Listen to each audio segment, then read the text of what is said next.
Hi, friends, welcome to this extended analysis, and again, welcome to English Boost Zone.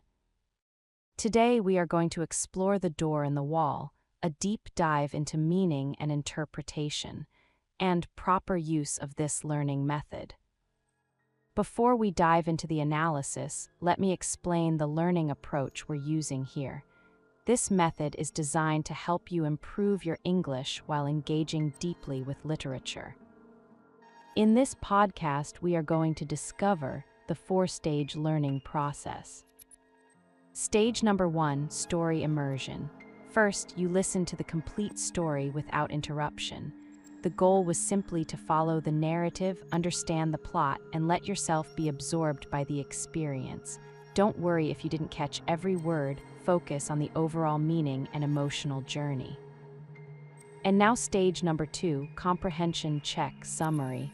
After the story, you heard a clear summary in simpler language. This helps you confirm your understanding and fill in any gaps. If something confused you during the story, the summary should clarify it. Now stage number 3, deep analysis. What you're reading now we explore what the story means, its themes, symbols, and deeper messages. This is where we move from what happened to why does it matter, and what is the author trying to tell us. And the final stage, vocabulary study. After understanding the story's meaning, you'll study specific words and phrases from the text. This way, you're learning vocabulary in rich context, not isolated lists. Why this method works for so many people? Because here we use context-based learning. You encounter new words and structures within a meaningful narrative, making them easier to remember and understand. Multiple exposures. You read the same content multiple times in different ways, first as story, then as summary, then as analysis, then as vocabulary study. Cognitive engagement. By thinking about themes and interpretations, you're processing the language at a deeper level, which strengthens retention. Emotional connection. Stories that move us emotionally are more memorable and the vocabulary sticks better. So now, let's begin our deep analysis. Oh, the power of mysterious feelings. Welcome to this extended analysis of The Door in the Wall. This story has fascinated readers for over a century, and today we're going to explore why it continues to resonate so deeply with people across generations and cultures. What makes this story so compelling isn't just its plot or its mystery, it's the way it captures something profoundly human. It expresses feelings that most of us have experienced but struggle to put into words. Have you ever felt haunted by a memory you're not sure is real? Have you ever wondered if you made the wrong choice at a critical moment in your life? Have you ever felt that modern life, with all its demands and responsibilities, is somehow keeping you from something more meaningful? If you've felt any of these things, then The Door in the Wall will speak to you. In this section, we're going to dive into the topic, part by part, so you can understand it clearly. Part 1, Understanding the Central Mystery. The 3 possibilities. Let's start by addressing the fundamental question, was the garden real? We have 3 main interpretations to consider. First possibility, Wallace is lying. This seems the least likely option. The narrator, Redmond, who knows Wallace well, insists that Wallace is not the type of person to fabricate such an elaborate story. Wallace is described as serious, accomplished, and straightforward. He's not seeking attention or trying to seem interesting. In fact, he's kept this story secret for most of his life, only sharing it when the burden becomes too heavy to bear alone. Second possibility, Wallace experienced a psychological phenomenon. This is perhaps the most rational explanation. Wallace was a 5-year-old boy living under incredibly difficult circumstances, a dead mother, an emotionally distant and abusive father, intense academic pressure, and profound loneliness. Under such conditions, could his brilliant young mind have created an elaborate fantasy as a coping mechanism? Modern psychology recognizes this as dissociation. a defense mechanism where the mind disconnects from unbearable reality. In severe cases, people can experience what feels like an entirely different reality. The garden, then, becomes a sanctuary created by Wallace's psyche to give him the love, acceptance, and joy that were completely absent from his actual life. Third possibility, something genuinely supernatural occurred. Wells deliberately leaves this door open, pun intended. Maybe Wallace did access some other dimension, some parallel reality, or perhaps a glimpse of heaven itself. Maybe there are cracks in our mundane reality through which we can occasionally slip into something more profound and beautiful. The genius of Wells' story is that he never forces us to choose. The ambiguity itself becomes meaningful. Why the ambiguity matters? This deliberate uncertainty serves a deeper purpose. Wells isn't really asking us to solve a mystery. He's asking us to examine our own relationship with reality, memory, and meaning. Think about your own life. Haven't there been moments that felt absolutely real, absolutely significant that you later questioned? Haven't there been experiences that changed you fundamentally, even though you can't quite articulate what happened or why it mattered? The question isn't really, was the garden real? The better question is, does it matter whether it was real? For Wallace, the garden was real in the most important sense. It was real in its effects on his life. It shaped his choices, his regrets, his sense of what life could be. Whether it existed physically or only psychologically doesn't change its profound impact on him. And now part 2, the garden as symbol. What does the garden represent? The garden in Wallace's story functions as a rich, multi-layered symbol. Let's unpack its various meanings. The garden represents unconditional love and acceptance. This is perhaps its most obvious meaning. In the garden, Wallace encounters figures who welcome him without judgment, who touch his hand with kindness, who smile at him with genuine warmth. He plays with other children who want him there. A beautiful girl picks him up and kisses him. Everyone in the garden makes him feel completely loved and valued for simply existing. Contrast this with his real life: a father who beats him, expects perfection, and shows no affection, a household of servants who see him as a nuisance, a competitive academic environment where he must constantly prove his worth. The garden offers everything his real life denies him. The garden represents childhood innocence and wonder. There's something prelapsarian about Wells' description. That means before the fall, like the Garden of Eden before sin entered the world. The garden is a place where Wallace can simply be a child, free from the burdens of adult concerns, free from fear and shame and duty. Notice how specific Wells is about Wallace's age when he first enters the garden, 5 or 6 years old. This is right on the cusp of when children begin to internalize social expectations and lose some of their natural spontaneity. The garden represents that last moment of pure, unself-conscious joy before the weight of the world settles on our shoulders. The garden represents authentic living versus performative existence. Throughout his life, Wallace is essentially performing academic excellence, performing political competence, performing social acceptability. He's living according to external scripts written by his father, his teachers, society, and his own ambition. In the garden, there's no performance. There's no need to achieve, to compete, to prove anything. He's simply accepted as he is. This speaks to a tension many of us feel, the gap between who we really are and who we feel we must be to succeed in the world. The garden represents the road not taken. For those familiar with Robert Frost's famous poem, The Garden is Wallace's road not taken, the alternative life he might have lived if he'd made different choices. Every time the door appears to him in later life, it's offering him a chance to step off the treadmill of conventional success and into something different, something more authentic and joyful. The symbolism of specific elements. Let's look at some specific elements within the garden and what they might represent. The panthers, these are fascinating. Panthers are predators, dangerous wild animals, yet in the garden they're tame, playful, affectionate. They represent the transformation of threat into friendship, fear into love. Perhaps they symbolize how, in the right environment, even our most frightening instincts can be domesticated and channeled into something beautiful. The tall blonde girl, this is clearly a maternal figure, giving Wallace the nurturing love he lost when his mother died.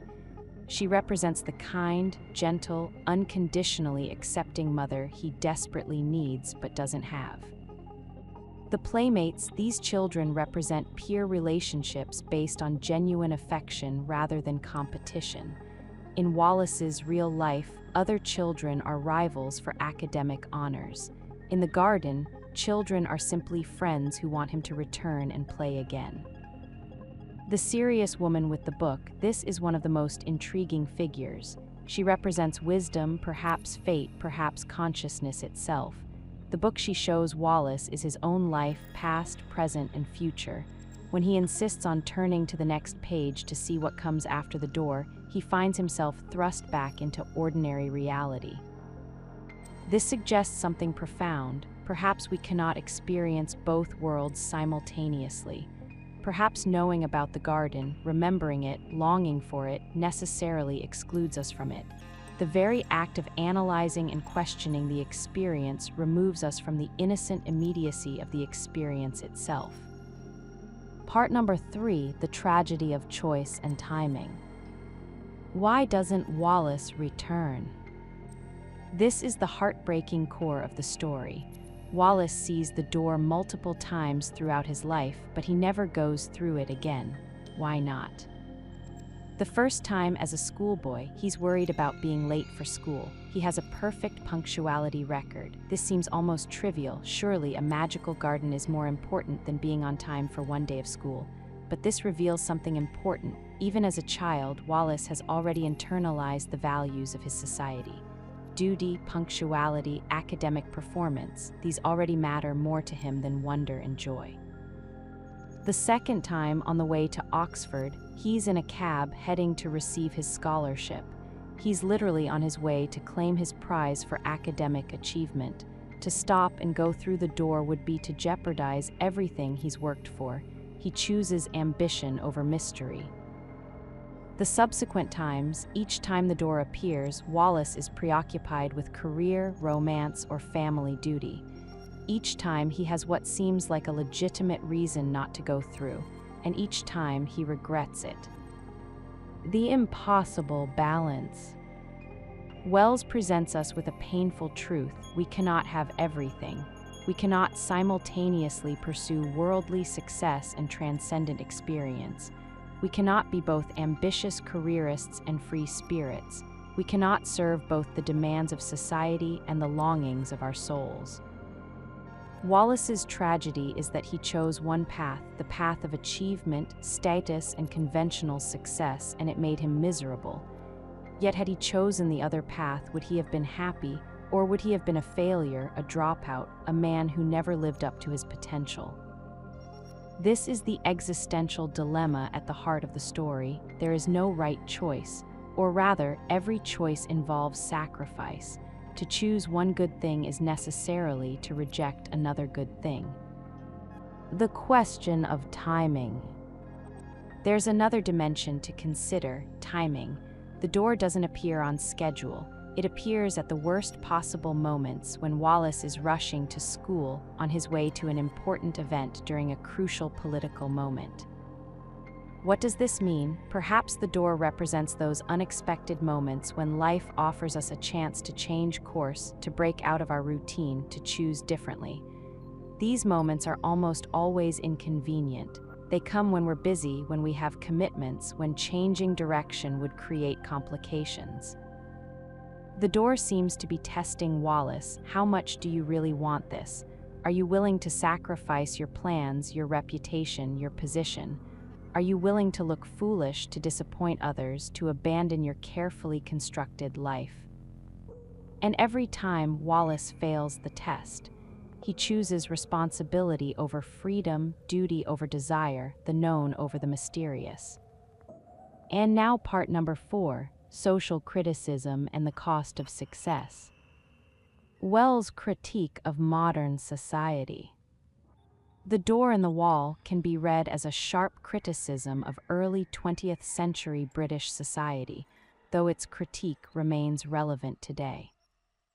Wallace's life represents what his society considers success: academic achievement, professional accomplishment, rising to the highest levels of government. He's everything his father wanted him to be, everything his teachers trained him to be, everything society rewards. And he's profoundly unhappy.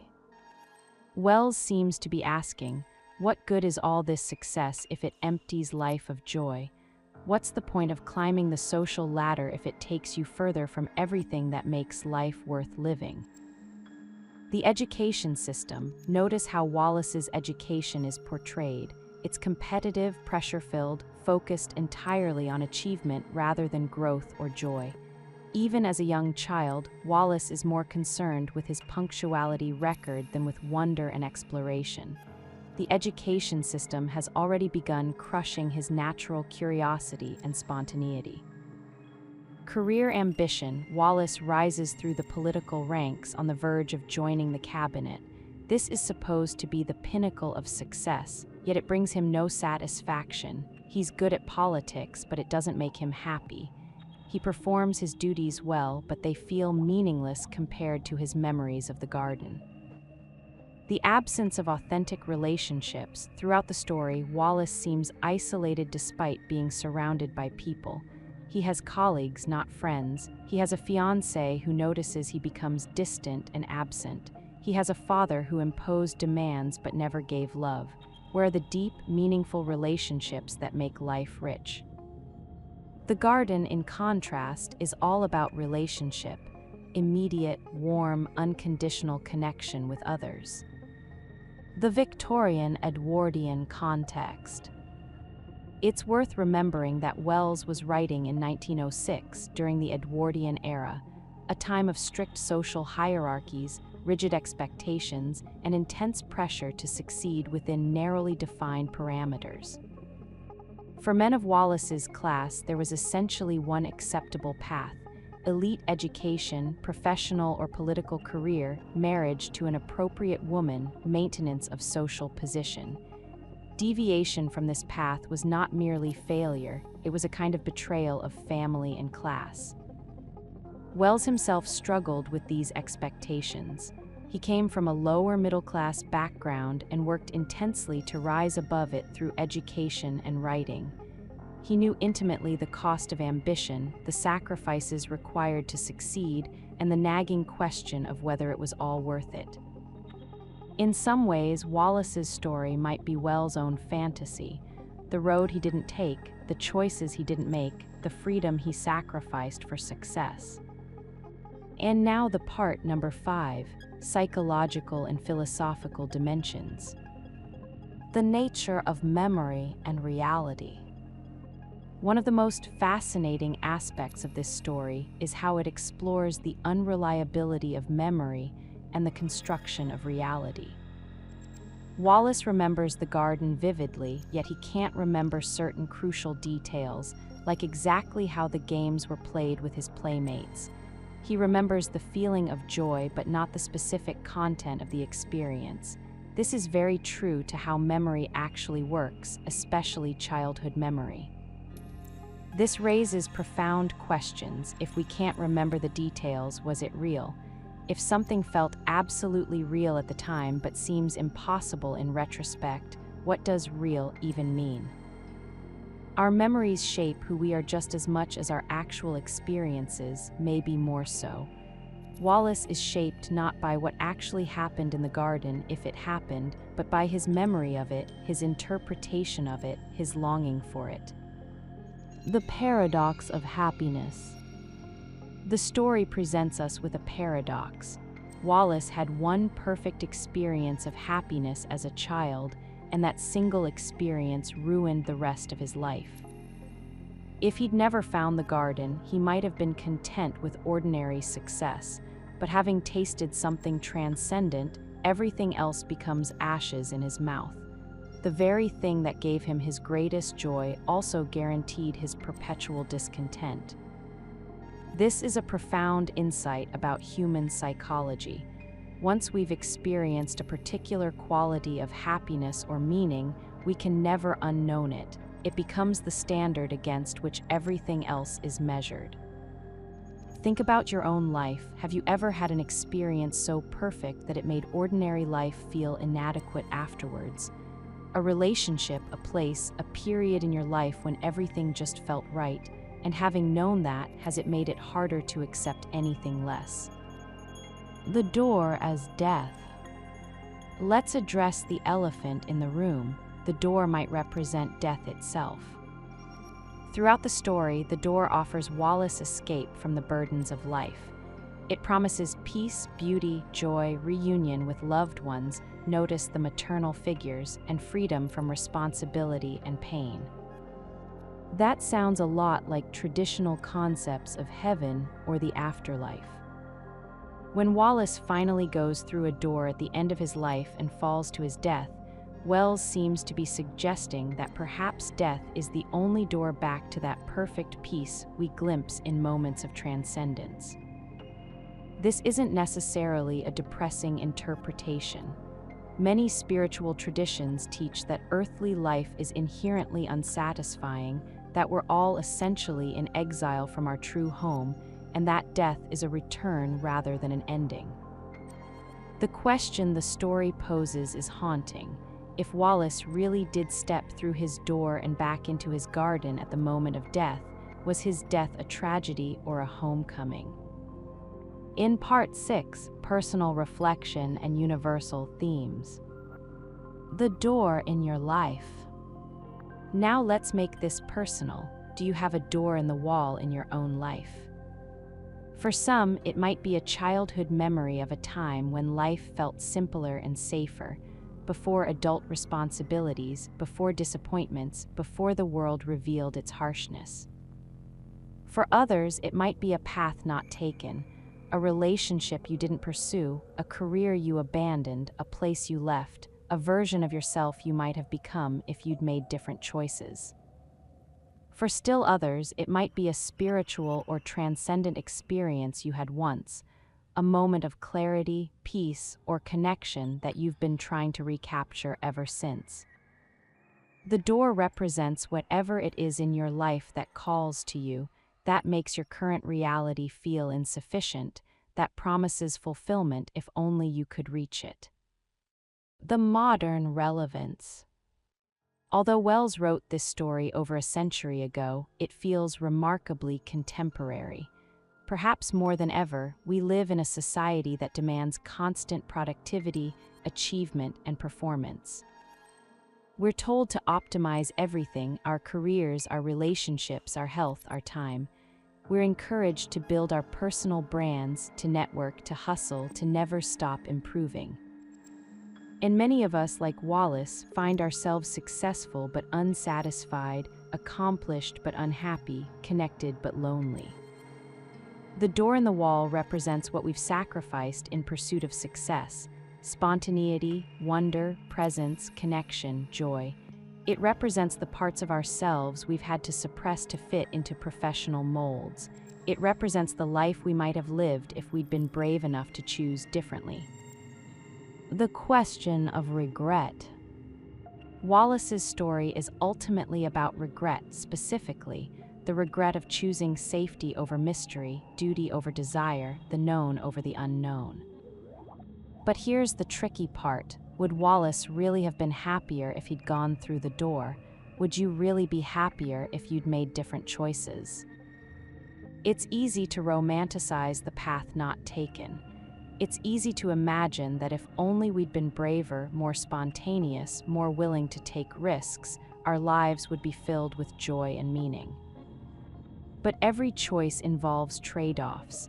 If Wallace had abandoned his education to search for the garden, he might have ended up a failure, a laughingstock, a man unable to support himself or contribute to society. Would that have been better? The story doesn't answer this question. It simply forces us to sit with the discomfort of knowing we can't have everything, that every yes to one thing is a no to something else. The ending part and its interpretations. What really happened? Let's examine the ending closely. Wallace is found dead at the bottom of a construction shaft. The area was fenced off, but someone left a door in the fence unlocked. In the poor light, he apparently mistook this rough wooden door for his magical green door and walked through it, falling to his death. There are several ways to interpret this. Interpretation 1: tragic accident. Wallace, consumed by his obsession with finding the door again, saw what he wanted to see. In his desperation, he mistook an ordinary construction barrier for his magical door. His death was the ultimate consequence of living in fantasy rather than reality. This is the skeptical, rationalist interpretation. Wallace was delusional, and his delusion killed him. Interpretation 2: suicide. Perhaps Wallace knew exactly what he was doing. Perhaps he'd given up on finding the literal door and decided to create his own exit. The mistake wasn't a mistake at all, but a choice, a final rejection of a life he found unbearable. This is darker but psychologically plausible. Wallace's words to Redmond at dinner sound like those of a man at the end of his rope. "If I ever see it again, I swear I'll go in and never come back." Interpretation 3: he found it. Perhaps Wallace really did find his door. Perhaps in that dim light, the shabby construction door transformed into the green door, and when he stepped through, his consciousness, his soul, or whatever you want to call it, really did pass into that other realm, into the garden, into peace, into reunion with the loving figures who'd been waiting for him. His body fell into a shaft, yes, but perhaps he didn't experience it that way. Perhaps he experienced stepping through into light and beauty and being welcomed home at last. The ambiguity as the point. Wells refuses to tell us which interpretation is correct, and this refusal is meaningful. Life doesn't come with an answer key. We make our choices without knowing whether they're right. We pursue our dreams without knowing whether they're real or delusions. We die without knowing what, if anything, comes next. The ambiguity of the ending mirrors the ambiguity of existence itself. We're all, in a sense, walking toward doors we can't see clearly, hoping they lead somewhere beautiful, never quite sure if we're being wise or foolish. And now it's time to living with the mystery. The door in the wall doesn't resolve. It doesn't provide answers. It doesn't tell us whether Wallace was blessed with a genuine glimpse of something transcendent or cursed with a delusion that destroyed his life. And that's precisely why it's so powerful. The story invites us to sit with uncertainty, to embrace mystery, to acknowledge that some of the most important questions in life simply don't have clear answers. It challenges us to examine our own choices. Are we living authentically, or are we performing? Are we pursuing what truly matters to us, or what we think we should pursue? Are we so focused on getting somewhere that we're missing the beauty of where we are? Most importantly, it asks us to consider what we're willing to sacrifice for success, and whether that sacrifice is worth it. In the end, perhaps the real door in the wall isn't some magical portal we need to find. Perhaps it's the courage to live differently, to choose joy over achievement, to prioritize meaning over status, to risk looking foolish in pursuit of what truly matters. Or perhaps the real wisdom is accepting that we can't have everything, that every life involves compromise and regret, and that the key is not to find the perfect door, but to make peace with the one we chose.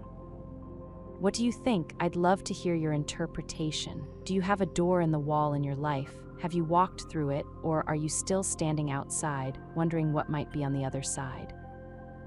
These are the questions Wells leaves us with, questions that have no easy answers, but that make life infinitely richer for the asking.